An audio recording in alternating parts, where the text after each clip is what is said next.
మరి కాంగ్రెస్ పార్టీ అధికారంలోకి వచ్చిన తర్వాత అనేక రకాల హామీలు ఇచ్చిండ్రు. రైతుల రుణమాఫీ అన్నారు, అది పూర్తి కాలేదు.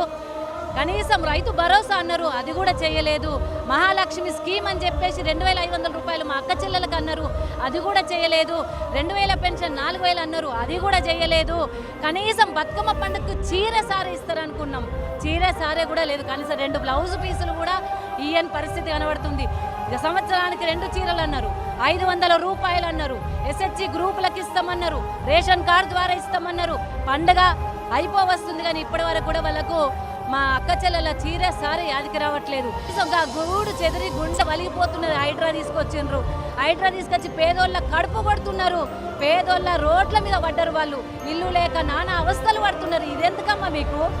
పండుగ వచ్చింది సారీ అంటే మీరు ఎట్లాంటి ఇబ్బంది పెడుతున్నారో మాకు ఊరు లేకుండా చేస్తున్నారు, ఇళ్ళే లేకుండా చేస్తున్నారు. ఇదేనా మీ పరిపాలన దక్షత, పరిపాలన తీరు? అనేక రకాల హామీలు ఇచ్చిండ్రు, హామీలు నెరవేర్చే వైపు దృష్టి పెట్టండి.